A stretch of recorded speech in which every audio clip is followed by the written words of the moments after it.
My fiance dumped me months before our wedding because his mom said I wasn't good enough. "You're nothing without my son, he can do so much better," she hissed. I just laughed and left. Now she calls me 10 times a day, sobbing and begging me to take back her broke, miserable son. I still can't believe I'm typing this out. 3 months ago, I was planning what should have been the happiest day of my life with Brett, my partner of 3 years. Today, I'm living in my best friend's spare bedroom, scrolling through apartment listings and trying to figure out where it all went wrong. Brett and I met in 2021. Within 6 months, we were inseparable, and after a year and a half, we moved in together. When Brett first introduced me to his parents, his dad Walt seemed pleasant enough, if a bit quiet. Susan, on the other hand, spent the entire dinner quizzing me about my background and family connections, with this weird, tight smile that never reached her eyes. I remember mentioning that my dad worked in construction and my mom was a school aide, and watching Susan's expression sour slightly before she quickly masked it.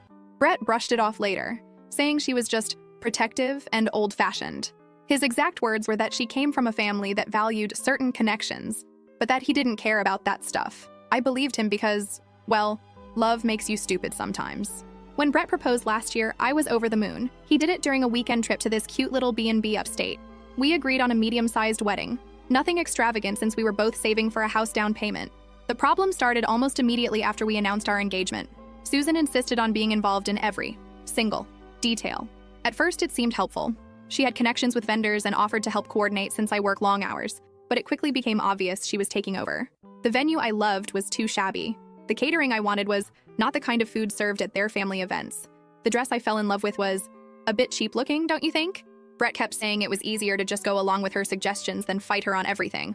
I reluctantly agreed to compromise on some things to keep the peace, but it felt like death by 1,000 cuts.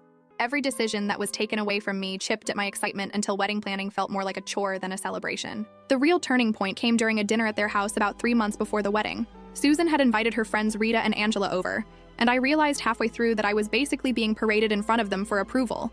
They kept exchanging these little glances whenever I spoke. At one point, Rita asked where I summered as a child, and I laughed, thinking she was joking. When I explained that my family's idea of vacation was camping at the state park or visiting my grandma in Ohio, the table went silent. After dinner, Susan cornered me in the kitchen while I was helping clean up. She started with what seemed like casual conversation about Brett's ex-girlfriend, Melissa, who apparently came from some influential family with a vacation home in the Hamptons. Then she mentioned how Brett had always been destined for great things, and how she hoped I wouldn't hold him back. I remember feeling like I'd been slapped. When I asked her what exactly she meant by that, she dropped all pretense.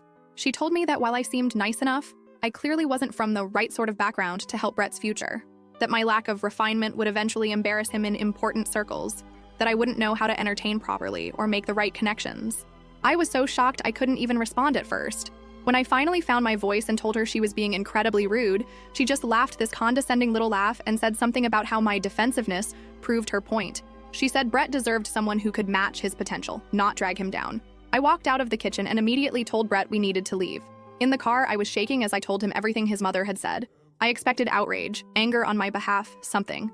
Instead, he got quiet and said she didn't mean it like that, and that she was just worried about our future. He asked if maybe I had misunderstood her tone. That night was our first major fight. I couldn't believe he was defending her behavior. He eventually admitted that his mother had been expressing concerns about our compatibility for months. Apparently, she'd been filling his head with doubts about whether I would fit in with the future he imagined. The worst part? He was actually listening to her. Over the next 2 weeks, things deteriorated rapidly. Brett became distant and started staying late at work. When he was home, he'd bring up random concerns about our relationship that never existed before, like whether our different backgrounds would cause problems with raising kids, or if I'd be comfortable at his company events. It all came to a head when Susan invited us over for another dinner, supposedly to clear the air. Brett practically begged me to go, saying she wanted to apologize. Like an idiot, I believed him and went. There was no apology.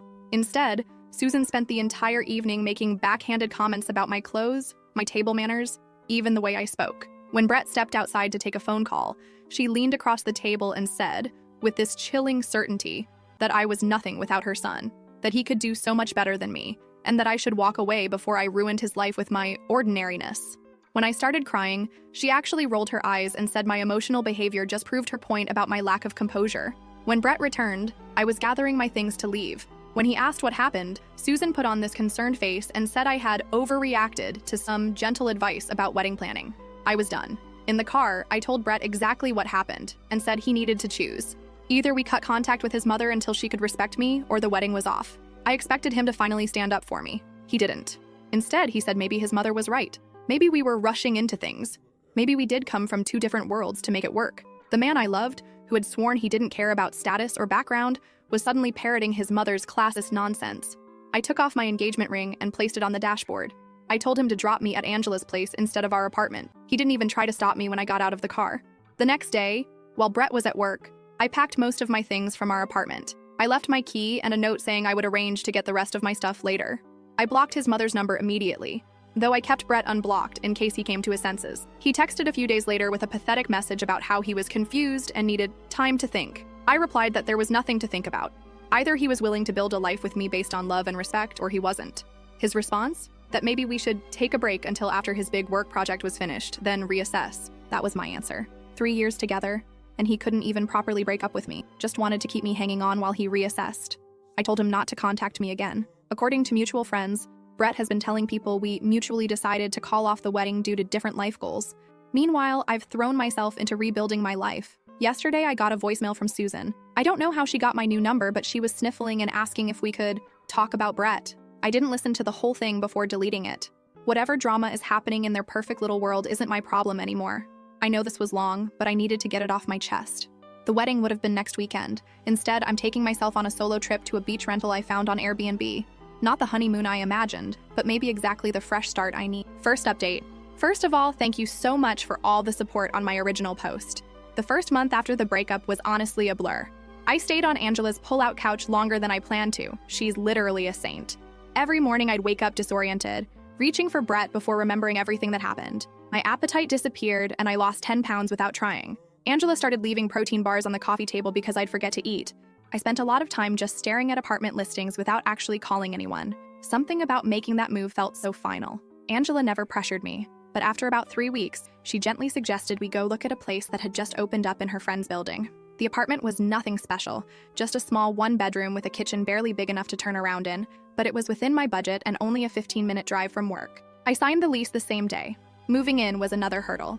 I'd left most of my furniture behind at Brett's place because I couldn't deal with arranging movers while feeling like an emotional wreck. Angela and her boyfriend helped me pick up the essentials from IKEA: a bed, a small couch, a dining table that doubles as my desk. The apartment stayed pretty sparse for weeks. I just couldn't muster the energy to make it feel like home. Work became my lifeline. I'd arrive early, leave late, and volunteer for extra projects just to avoid sitting alone in my empty apartment. My team lead noticed and started giving me more responsibilities, just coordinating with other departments, training the new hire, that kind of thing. But it felt good to be needed, to be valued. About 2 months after the breakup, I ran into Nick, Brett's brother, at the grocery store. I almost hid behind the cereal display when I saw him, but he spotted me first. I was surprised when he actually approached me, looking genuinely uncomfortable. He told me he was sorry about what happened, and that he'd argued with his mom about how she treated me. It was awkward but weirdly validating to hear someone from Brett's family acknowledge that I'd been wronged. That's when I first heard that things weren't going great for Brett. I thanked him for the apology but kept the conversation brief. I wasn't ready to be pulled back into that world, even peripherally. A week later, my old college roommate invited me to a party. I almost didn't go, but Angela practically pushed me out the door, insisting that I needed to remember how to be a person again. She was right, though I'd never admit it to her face. The party was where I met Matt. He was the roommate's cousin, visiting from out of town. We just ended up in the same conversation circle, talking about random things. He asked for my number at the end of the night, and I surprised myself by giving it to him. Our first date was coffee on a Sunday afternoon. Low pressure, casual. He was easy to talk to, and for the first time in months, I went hours without thinking about Brett. Matt works in something completely different from Brett's field, lives in a modest apartment similar to mine, and has a refreshingly normal family that doesn't seem to care about summer homes or making the right connections. When I told him about my breakup, the condensed version, he just listened without trying to fix anything or offer platitudes. Around month 3 post-breakup, an unexpected opportunity came up at work. My company was restructuring, creating a new team, and they needed someone to take on more responsibility. My extra efforts over the previous months had apparently not gone unnoticed. My manager encouraged me to apply, though she warned me the position would involve longer hours and more stress. I almost didn't go for it. My confidence was still shaky, but I figured I had nothing to lose. The interview process was grueling. 3 rounds with various department heads, a presentation I stayed up until 2 a.m. perfecting, and a final meeting with upper management. I honestly didn't think I'd get it. There were other candidates with more experience, but 2 weeks later, my manager called me into her office to offer me the position. The promotion came with a significant raise that meant I could finally stop stressing about making rent each month. It wasn't life-changing money, but it was enough to start rebuilding my emergency fund, which had been depleted during the post-breakup chaos. I was still processing this news when I bumped into Rita, Susan's gossipy friend, at the mall. I was shopping for professional clothes for my new role, and she spotted me coming out of a store. She acted overly friendly, as if we'd been close before. After some awkward small talk, she dropped what felt like carefully planned information. Brett had lost his job. Apparently, the big project he'd been working on, the one he'd used as an excuse when asking for a break from our relationship, had fallen apart spectacularly. Something about missed deadlines and poor management. Rita seemed to be watching my reaction closely, so I kept my face neutral while she continued sharing details. Brett had been let go, and according to Rita, he'd been struggling to find his footing ever since. She also mentioned, with poorly disguised glee, that Melissa had briefly rekindled things with Brett after our breakup, only to end it again after just a few weeks. Rita suggested that perhaps I'd dodged a bullet and winked at me. Later that week, I had another strange encounter. I was having dinner with Matt at this new restaurant downtown when I spotted Susan across the room. She was with Walt and another couple I didn't recognize. Our eyes met briefly, and I quickly looked away, my heart suddenly racing. I expected her to ignore me or maybe give me one of her famous cold stares. Instead, she actually approached our table while Walt looked on with an expression of mild horror. She greeted me like we were old friends, commenting on how wonderful I looked. She asked about my new job, how did she even know about that, and complimented my outfit. Matt looked confused but polite as I awkwardly introduced him. Susan's smile tightened almost imperceptibly when she realized I was on a date, but she maintained her friendly facade. Before leaving, she mentioned that everyone misses me and that she hoped we could catch up properly someday. I managed a non-committal response, and she finally returned to her table. Matt took it in stride when I explained who she was, though he did comment that she seemed intense. The weirdness continued. About a week later, Angela forwarded me a Facebook message she'd received from Brett, asking how I was doing and if I was seeing anyone. She hadn't responded, knowing I wouldn't want her to share details of my life with him. I was grateful for her loyalty but unsettled by his sudden interest. Through mutual friends, I learned more about Brett's situation. After losing his job, he'd apparently moved back in with his parents while job hunting. The perfect life Susan had envisioned for him was crumbling, and from what I heard, she was not handling it well. I tried not to think about them too much. My relationship with Matt was progressing naturally. No rush, just genuine connection. We'd been seeing each other for about 2 months, taking things slow. He came over to my apartment regularly, helping me slowly make the space feel more like home. We installed shelves for my books one weekend, and hung some artwork the next. Small touches that made the place feel less temporary. My new position at work was challenging, but fulfilling. Some days I'd come home completely drained, questioning if I was up to the task. But overall, I was proud of myself for taking the leap. My team respected me, and I was finally starting to believe I deserved the opportunity. Then last Friday, everything shifted again. I was leaving work when my phone buzzed with a notification, a voicemail from an unknown number. I almost deleted it without listening, probably just another spam call about my car's extended warranty. But something made me play it. It was Susan, her voice thick with what sounded like tears. She said she'd been trying to reach me, that she needed to talk to me about Brett, that he wasn't doing well, that she'd made a terrible mistake, that she'd do anything to fix things between us. 6 months ago, this woman told me I was nothing without her son. Now she was practically begging for my help. I didn't call her back. Instead, I went to Matt's place as we'd planned, but the voicemail kept playing in my head throughout the evening. Matt noticed something was off and asked what was wrong. When I told him, he didn't tell me what to do or offer solutions. He just asked what I wanted, what would give me peace. I woke up this morning to 3 more missed calls from Susan and a text from a number I didn't recognize, but assumed was Brett's new phone. I haven't opened it yet. I guess my question now is, do I engage at all? Last update. So it's been about a month since my last update, and I need to vent because things have gotten weird. Like, uncomfortably weird. When I ended my last post, I mentioned that Susan had left me a tearful voicemail and I wasn't sure whether to respond. After debating for 3 days about whether to return Susan's call, I finally decided to text Brett's number, the unknown one that had texted me, with a simple message asking what was going on. I figured a text was safer than a call, easier to ignore if things got uncomfortable. Within 5 minutes, literally 5 minutes, my phone rang. It was Susan, not Brett. Apparently she's been using his phone to contact me since I had blocked her number. I almost didn't answer, but curiosity got the better of me. That was my first mistake. The Susan on the phone was nothing like the cold, judgmental woman I remembered.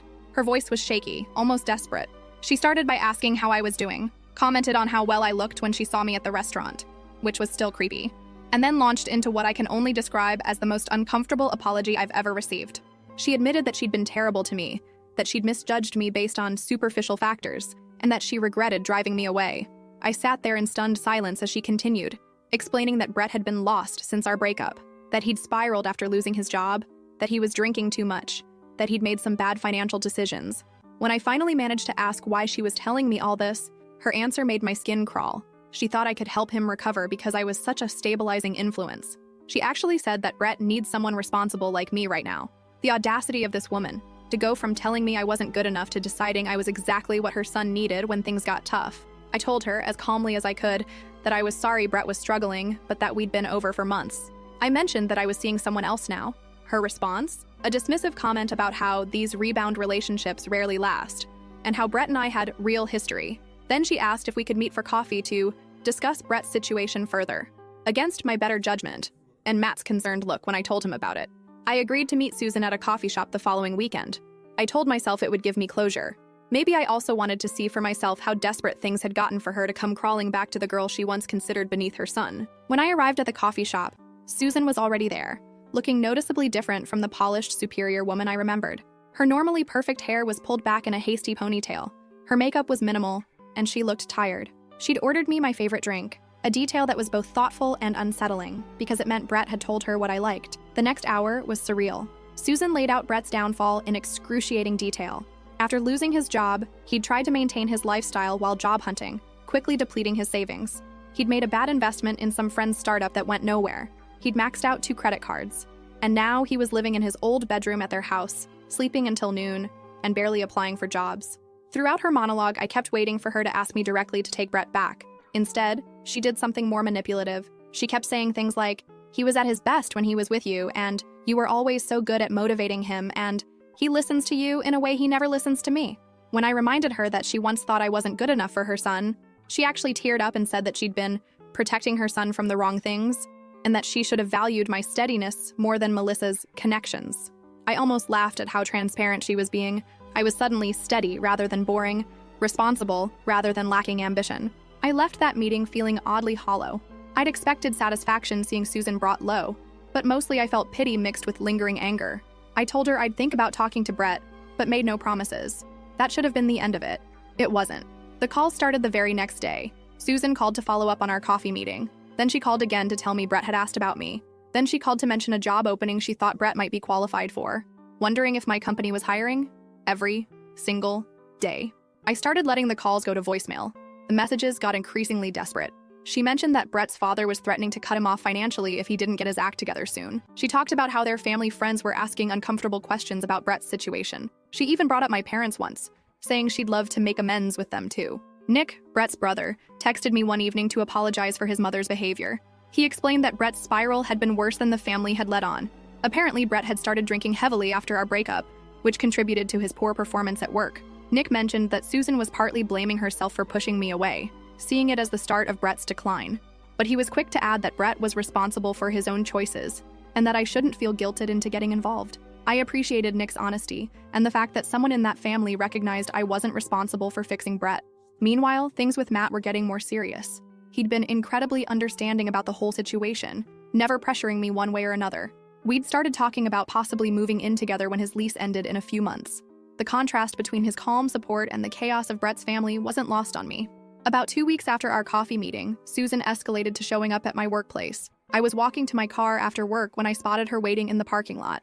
My heart dropped. This was crossing a major line. She approached me with this frantic energy, clutching a folder that apparently contained Brett's resume and asking if I could put in a good word for him at my company. I was livid. I told her firmly that her behavior was inappropriate and that she needed to stop contacting me. Her face crumpled, and she started crying right there in the parking lot, saying she didn't know what else to do, that Brett wasn't listening to her, that she was desperate to help her son. A few of my co-workers witnessed this uncomfortable scene, which was mortifying. I ended up guiding Susan to a bench away from the main entrance and telling her, as calmly as I could, that I couldn't help her or Brett, that our relationship was over, and that she needed to respect my boundaries.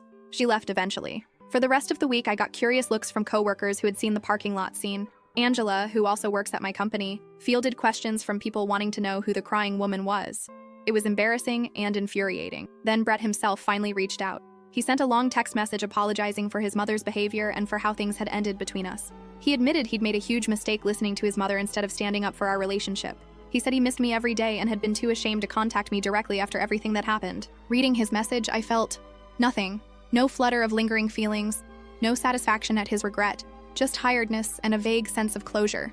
I showed the message to Matt, who read it without comment. I decided not to respond to Brett right away.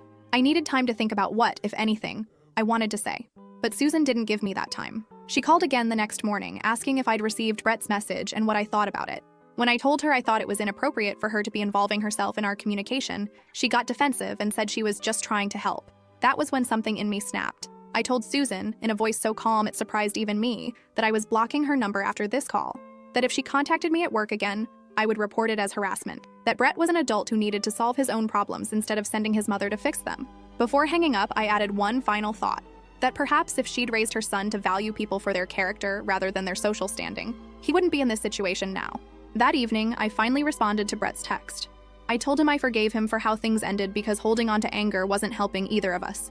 But I also made it clear that we had no future together, that I had moved on, and that he needed to do the same. I suggested he get professional help for his drinking and gambling, and that he needed to stop letting his mother fight his battles. I ended by wishing him well and asking him not to contact me again. I blocked both their numbers immediately after sending that message. It felt like closing a door that had been left ajar for too long. The next day, though, I got an Instagram DM from Susan. She'd created a new account just to message me. This time her tone was angry. She accused me of being heartless, of abandoning Brett when he needed me most. She said I was throwing away years of history out of pride. That last bit almost made me laugh. Susan talking about pride as if she hadn't destroyed our relationship with her own. I didn't respond, just blocked that account too. But she found other ways. Emails from new addresses, even a handwritten letter mailed to my apartment. Each contact was more desperate than the last. The final straw came last weekend. Matt and I were having dinner at my apartment when there was a knock at the door. I opened it to find Brett standing there, looking disheveled and clearly having had a few drinks. Susan was hovering anxiously behind him. I was so shocked I couldn't speak at first. Matt came up behind me, asking who was at the door, and the look on Brett's face when he realized I had someone else there was almost pitiful. What followed was awkward and uncomfortable. Brett tried to talk about our past, about how much he regretted his choices. Susan kept interjecting with comments about how good we were together. I didn't invite them in. Instead, I stepped into the hallway and closed the door partially behind me. I told Brett, as gently but firmly as I could, that this wasn't appropriate, that showing up unannounced at my home crossed a serious boundary, that I had meant what I said in my message about moving on. Brett's response surprised me. He turned to his mother and said this was exactly why he hadn't wanted to come, that he'd told her this would only make things worse. Then he apologized to me again. Not for the breakup this time, but for not protecting me from his mother back then and now. I haven't heard from either of them in the 5 days since that encounter. Nick texted once to apologize again, and let me know he was taking Brett to his first Gamblers Anonymous meeting. I thanked him, but didn't ask for further updates. Matt and I are going away for a weekend trip soon. I've changed my email address and asked my manager to be on the lookout for unwanted visitors. Life goes on, and surprisingly, it's better than I could have imagined a year ago when I was planning a wedding to the wrong person. I don't know if I'll need to post another update,